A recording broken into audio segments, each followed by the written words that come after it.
পাটনায় প্রথম বৈঠকে জোটের গৌরচন্দ্রিকা সারা হয়ে গিয়েছিল।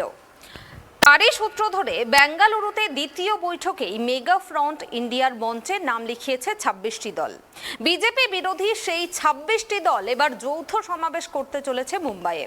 স্থান আগেই ঠিক হয়ে গিয়েছিল, এবার চূড়ান্ত হয়ে গেল যৌথ সমাবেশের।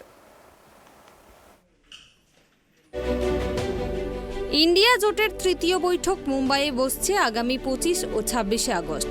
২০২৪-এ বিজেপি বিরোধী জোট কী নির্বাচনী ও রাজনৈতিক কৌশল নেবে তা নিরূপণেই সমবেত হবেন বিরোধী মেগা ফ্রন্টের নেতা নেত্রীরা। ইন্ডিয়া বা ভারতীয় ন্যাশনাল ডেভেলপমেন্টাল ইনক্লুসিভ অ্যালায়েন্স গঠিত হওয়ার পর প্রথম এই বৈঠক নিয়ে তৎপরতা এখন তুঙ্গে। শিবসেনার নেতা উদ্ধব ঠাকরে ও ন্যাশনালিস্ট কংগ্রেস পার্টি বা এনসিপি প্রধান শরদ পাওয়ার এই বৈঠকের আয়োজন করবেন। এই বৈঠকেই চূড়ান্ত হবে সমন্বয় কমিটি এবং অন্যান্য প্যানেলের নাম। বৈঠকের পর যৌথ সমাবেশের আয়োজন করা হতে পারে বলেই সূত্রের খবর। সংসদের বর্ষাকালীন অধিবেশনের পরই এ বিষয়ে চূড়ান্ত সিদ্ধান্ত নেওয়া হবে বলে জানানো হয়েছে। 18 জুলাই বেঙ্গালুরুর বৈঠকের পরে কংগ্রেস সভাপতি মল্লিকার্জুন খার্গে বলেছিলেন, মুম্বাইয়ে 11 সদস্যের সমন্বয় কমিটি গঠন করা হবে। প্রচারাভিযান পরিচালনা, যৌথ সমাবেশ ও কর্মসূচির জন্য একটি কেন্দ্রীয় সচিবালয়ও স্থাপন করা হবে বলে জানান তিনি। গত 3 মাসে ইন্ডিয়া জোটের তৃতীয় বৈঠক হতে চলেছে। প্রথম সভা হয়েছে 23 জুন পাটনায় এবং দ্বিতীয় সভা 17-18 জুলাই অনুষ্ঠিত হয় কর্ণাটকের বেঙ্গালুরুতে। পাটনার সভায় 15টি দল যোগদান করেছিল। বেঙ্গালুরু সভায় সেই দলের সংখ্যা বেড়ে হয় 26টি।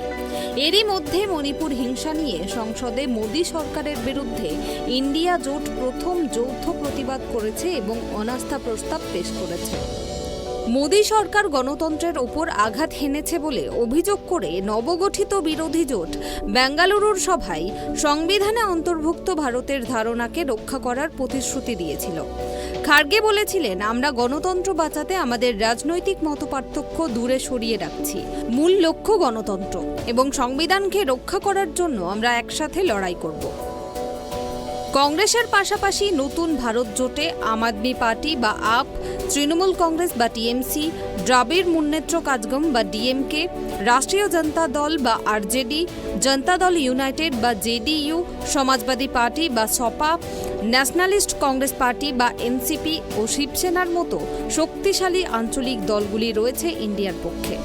এই মর্মে 2024 লোকসভা নির্বাচনকে নরেন্দ্র মোদী বনাম ভারতের লড়াই বলে অভিহিত করেন কংগ্রেস নেতা Rahul Gandhi. Bureau report, tribe TV.